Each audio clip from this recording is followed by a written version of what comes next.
ভারত মাতা কি জয়। প্রিয় পশ্চিমবঙ্গবাসী, আজ স্বাধীনতার ৮০তম বর্ষপূর্তির পবিত্র দিনে আমি পশ্চিমবঙ্গের প্রতিটি নাগরিককে জানাই আন্তরিক অভিনন্দন ও শুভেচ্ছা। আজ শ্রদ্ধার সঙ্গে স্মরণ করি সেই সকল স্বাধীনতা সংগ্রামীদের যাদের আত্মত্যাগে আমরা পেয়েছি স্বাধীনতার মুক্ত আকাশ। নেতাজি সুভাষচন্দ্র বসু, ডক্টর শ্যামাপ্রসাদ মুখোপাধ্যায়, ক্ষুদিরাম বসু, মাতঙ্গিনী হাজরা, প্রীতিলতা ওয়াদ্দেদার, বিনয় বাদল দীনেশ সহ পশ্চিমবঙ্গের অসংখ্য বীর সন্তানকে জানাই সশ্রদ্ধ প্রণাম। তাদের আত্মত্যাগ আমাদের শিখিয়েছে স্বাধীনতা শুধু রাজনৈতিক জয় নয়, বরং দেশকে এগিয়ে নিয়ে যাওয়ার এক পবিত্র অঙ্গীকার। সেই অঙ্গীকারকে সামনে রেখেই মাননীয় প্রধানমন্ত্রী শ্রী নরেন্দ্র মোদীজি বিকশিত ভারত 2047-এর স্বপ্ন দেখেছেন।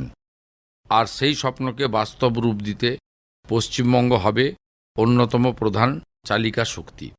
সেই লক্ষ্যেই যুব সমাজের জন্য নতুন সুযোগ তৈরি করা, আমাদের মা বোনেদের আরও স্বনির্ভর করে তোলা, শিক্ষা, স্বাস্থ্য, কৃষি, শিল্প থেকে সমাজের প্রতিটি স্তরে উন্নয়ন পৌঁছে দিতে আমাদের সরকার বদ্ধপরিকর। যে দেশের স্বাধীনতা ও জয়যাত্রার লক্ষ্যে আজ আমরা শপথ নিচ্ছি, তার সবচেয়ে গর্বের প্রতীক আমাদের তিরঙ্গা। তিরঙ্গা শুধু একটি পতাকা নয়, বরং আমাদের সার্বভৌমত্বের পরিচয়, বৈচিত্র্যের মধ্যে ঐক্যের গর্ব।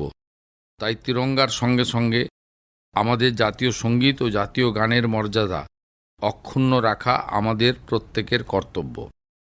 এই স্বাধীনতা দিবসে আসুন, হর ঘর তিরঙ্গার মাধ্যমে প্রতিটি ঘরে উড়ুক আমাদের গর্বের তিরঙ্গা। জাতীয় ঐক্য ও সংহতিকে অটুট রেখে হাতে হাত মিলিয়ে গড়ে তুলি আরও উন্নত, আরও সমৃদ্ধ, আরও উজ্জ্বল পশ্চিমবঙ্গ। জয় হিন্দ, বন্দে মাতরম।